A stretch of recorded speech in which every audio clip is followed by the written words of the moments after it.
Welcome to BRK in depth. నేను వెంకట్. తెలంగాణలో మరోసారి ఉప ఎన్నిక టాపిక్ తెర మీదకు వచ్చింది. జూబ్లీ హిల్స్ ఉప ఎన్నికలో గెలుపు కోసం అన్ని పార్టీలు వ్యూహాలు రచించుకుంటున్నాయి. అయితే ఎవరికి వారు మేము గెలుస్తామంటూ జోష్యం చెప్పుకుంటున్నారు. బీఆర్ఎస్ ఎమ్మెల్యే మాగంటి గోపీనాథ్ మరణంతో జూబ్లీ హిల్స్ స్థానానికి ఉప ఎన్నిక ఏర్పడిన విషయం అందరికీ తెలిసిందే. కానీ ఇప్పటి వరకు రాష్ట్ర ప్రభుత్వం ఎలాంటి ఎన్నికల నోటిఫికేషన్ విడుదల చేయలేదు. అంతేకాదు స్థానిక సంస్థల ఎన్నికలకు సైతం ఎలాంటి అప్డేట్ కూడా ఇవ్వలేదు.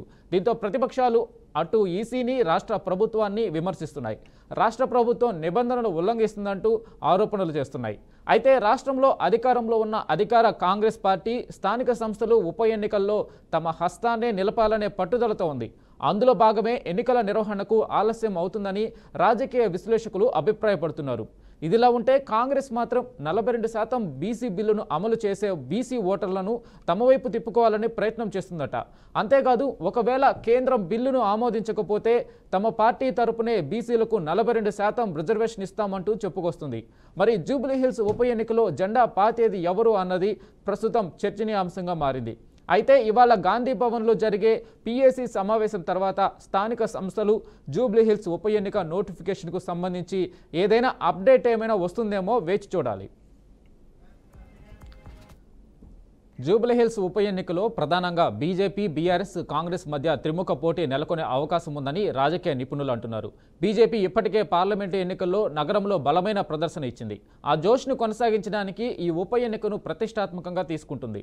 హిందూ ఓటర్లను ఆకట్టుకునే వ్యూహాలతో పాటు మధ్యతరగతి వర్గాన్ని తమ వైపు తిప్పుకోవడానికి బీజేపీ ప్రయత్నాలు ముమ్మరం చేస్తుంది. మరోవైపు బీఆర్ఎస్ మాత్రం ఈ ఉప ఎన్నికల్లో గెలిస్తే మళ్లీ ప్రజల్లో తిరిగి పట్టు సాధించవచ్చని భావిస్తుంది. హైదరాబాద్ను తమ బలమైన కోటగా మలుచుకోవాలని కలలు కంటుంది.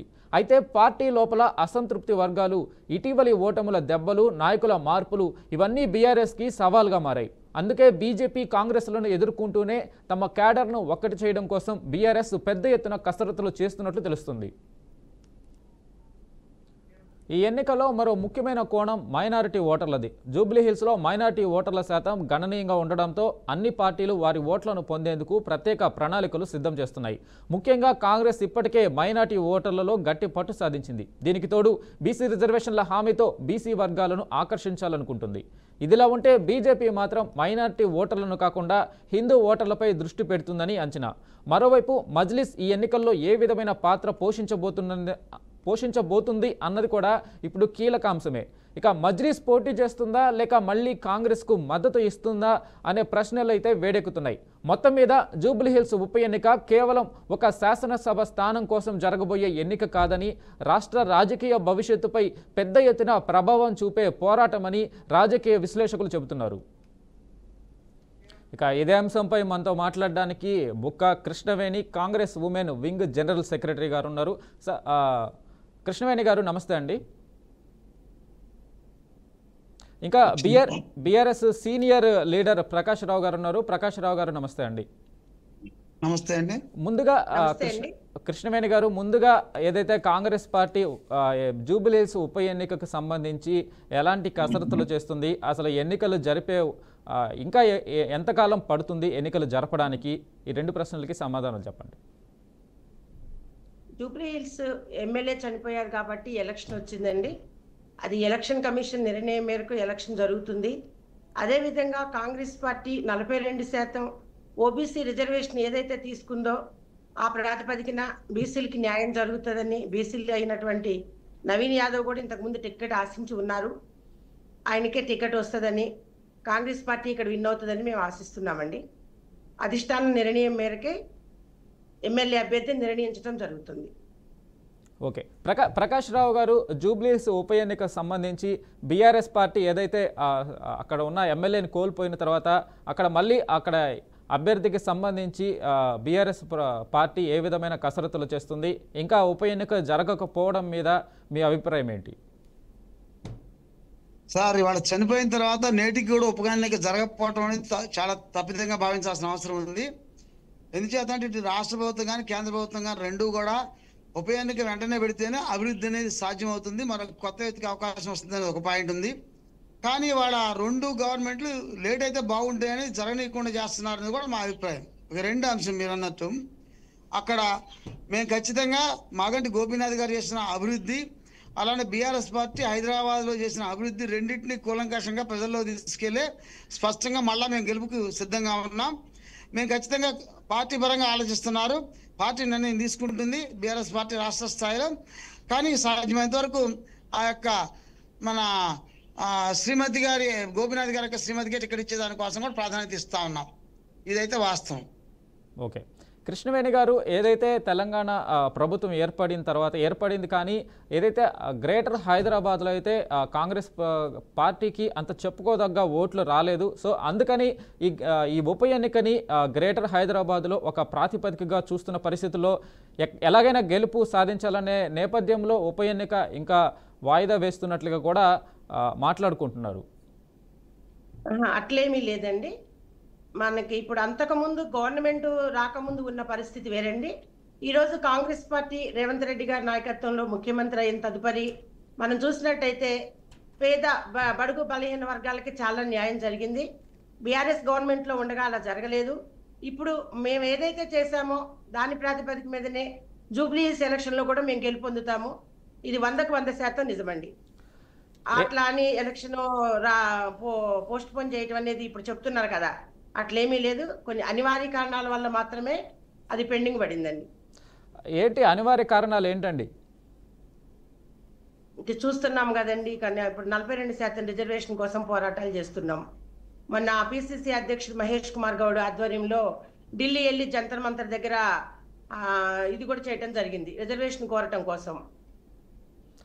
ఓకే, కానీ దీనికి సంబంధించి రిజర్వేషన్కి కాంగ్రెస్ 42% రిజర్వేషన్లు తీసుకొచ్చి అవి స్థానిక సంస్థల ఎన్నికల్లో కావచ్చు, ఈ ఉప ఎన్నికల్లో లబ్ధి పొందడానికి ఇంత ఆలస్యం చేయాల్సిన అవసరం లేదు కదా. ఎన్నికలకి సంబంధించి మీరు బీసీ రిజర్వేషన్ బిల్లుకి ముడిపట్టడం ఎంతవరకు సమంజసం? దీనివల్ల స్థానిక సంస్థల ఎన్నికలు జరగకపోగా అక్కడ స్థానికంగా అభివృద్ధి కుంటుపడే అవకాశం కూడా ఉంటుంది కదా. అది నిజమండి, స్థానికంగా అభివృద్ధి కుంటుపడుతుందనేది ఒక మాట వాస్తవం.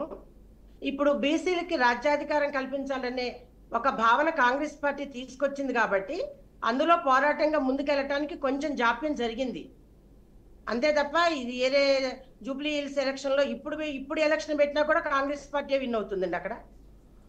ఓకే, అయితే ఎంత సమయం పడుతుంది ఇంకా ఉప ఎన్నిక జరగడానికి? ఎందుకు అని అంటే ఈ రిజర్వేషన్ల అంశము ఎటు తేలకుండా వెళ్తూ ఉంది. సో ఈ నేపథ్యంలో మీరు దీనికి ముడిపెడితే కరెక్ట్గా ఎంత సమయానికి ఈ ఉప ఎన్నిక జరుగుతుంది? ఇంకా ఈ ఉప ఎన్నిక సంబంధించి కాంగ్రెస్ పార్టీ ఏ కసరత్తులు చేస్తుందా? అంటే మజ్లిస్ మద్దతు తీసుకుంటుందా, మజ్లిస్ మద్దతు ఇస్తుందా, రాజకీయంగా ఎలాంటి చెప్పండి?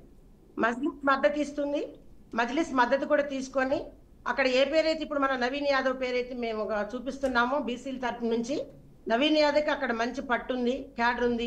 మనం చూసుకున్నట్టయితే 2014 ఎలక్షన్లో ఎంఐఎం నుంచి పోటీ చేస్తే బీఆర్ఎస్ టికెట్ ఇవ్వకుండా ఇబ్బంది పెట్టింది తను నవీన్ యాదవ్ని. అప్పుడు ఎంఐఎం నుంచి ఇచ్చినప్పుడు దగ్గర 40,000 ఓట్లు ఆధిక్యత సాధించాడు అతను. తర్వాత కూడా ఎలక్షన్లో కూడా 2018లో కూడా పోటీ చేయడం జరిగింది. ఇప్పుడు తనని మేము అభ్యర్థిగా తీసుకోవాలని బీసీల తరఫు నుంచి అడుగుతున్నాము కాంగ్రెస్ పార్టీని. అధిష్టానం నిర్ణయం మేరకే కట్టుబడి ఉంటామండి. ఎందుకు జాప్యం జరుగుతుంది అనేది అధిష్టానం నిర్ణయం తీసుకుంటుంది సార్.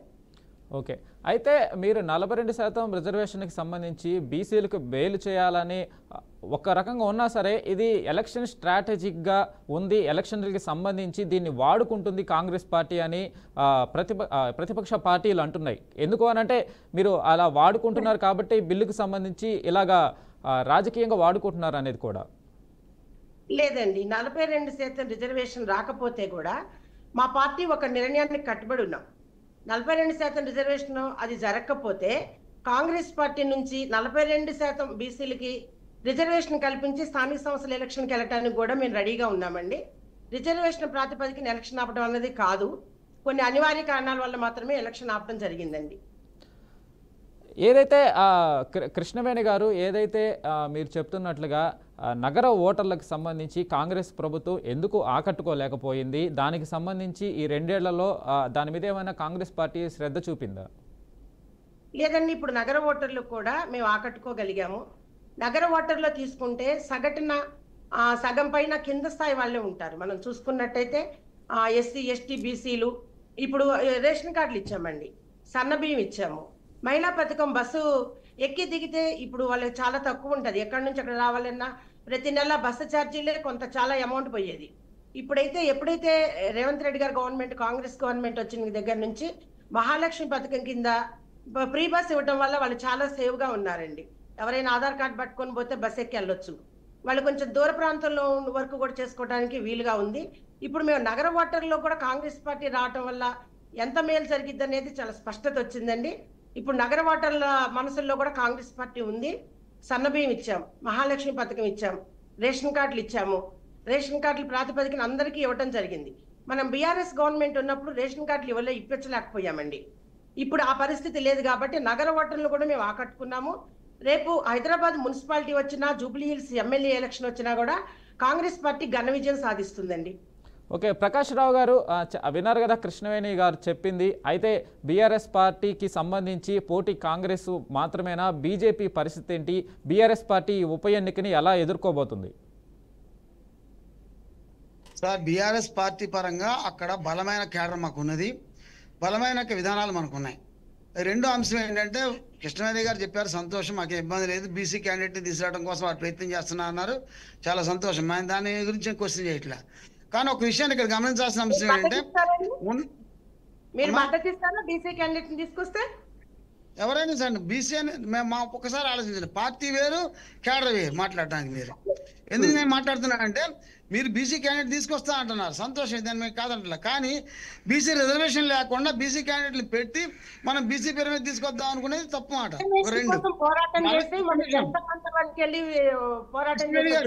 నేను అందుకే మాట్లాడుతాను, మీరు మాట్లాడినా మేము క్వశ్చన్ ఇలా నేను మమ్మల్ని అది కూడా వినండి. చెప్పండి ప్రకాష్ రావు. 42% బీసీ రిజర్వేషన్ ఇవ్వాలని చెప్పి మీరు తీసుకొచ్చారు. ఎప్పుడో కామన్ డిక్లరేషన్ ప్రకటించారు, అయిపోయింది. ఆ తర్వాత గవర్నమెంట్లోకి వచ్చింది, వివిధ రకాల ప్రయత్నాలు మీరు చేశారు. కానీ 42% రిజర్వేషన్ మన రాష్ట్రంలో మన పార్టీతోనో మన ఒక్క గవర్నమెంట్తోనో రాదు అనేది ఖచ్చితమైన నిర్ణయం. అది కేంద్ర ప్రభుత్వంలో మారితే తప్ప, అది 9వ షెడ్యూల్లోకి వెళ్తే తప్ప అది మార్పు రాదు. అలాంటిది తెలిసే ఈ ప్రయత్నాలు మీరు చేశారంటే వాస్తవంగా బీసీలను మోసం చేయటమే తప్ప బీసీలకు లాభం చేయటం కాదు కదా. ఇదొక అంశాన్ని గమనంలో పెట్టుకోండి. రెండో అంశం, రెండో మీరు అన్నట్టు అక్కడ క్యాండిడేట్ ఎవరనేది వేరే విషయం. ఎందుకంటే అంటే మీరన్న పాయింట్కి వస్తే మొత్తం అక్కడ ఉండే ఓటర్స్లో సుమారుగా 130,000 ఓట్లు ముస్లిమ్స్ ఓట్లు ఉన్నాయి. ముస్లిం ఓటు బ్యాంక్ ఉంది. ముస్లిం ఓటు బ్యాంకులో ఉన్నప్పుడు ముస్లిం క్యాండిడేట్లు కాకుండా వేరే క్యాండిడేట్ కనుక వస్తే ఎలా ఓటు బ్యాంక్ ఉండదో ఒకసారి మీరు ఆలోచించండి. దీని గురించి స్పష్టంగా గమనించాల్సిన అవసరం మనకి ఉంది. రెండో అంశం, అమ్మా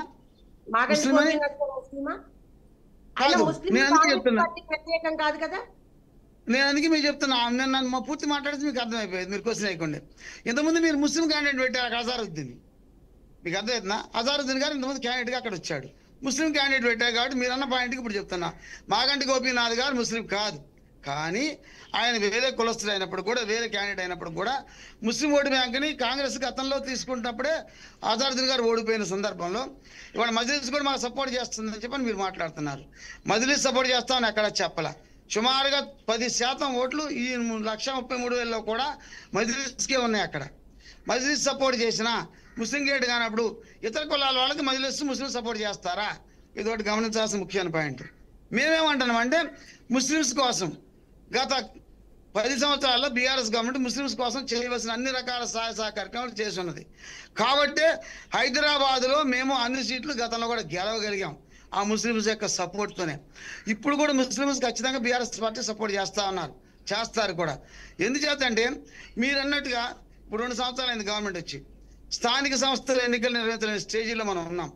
ఎన్నిసార్లు కోర్టులు మొత్తికాయలు వేసినా, కోర్టులు మన మీద నెత్తి కొట్టి చెప్పినా కూడా కనీసం ముందుకెళ్ళలేని స్టేజీ వాళ్ళు ఉంది. ఎప్పటికప్పుడే మేము మళ్ళీ పెడతాం అన్నారు. ఇవాళ స్థానిక సంస్థలన్నీ కూడా సర్వనాశనం అయిపోయి ఉన్నాయి, అభివృద్ధి లేకుండా కుంటుపడిపోయి సంవత్సరం 8 నెలల నుంచి గ్రామ పంచాయతీలు ఆగిపోయి ఉన్నాయి.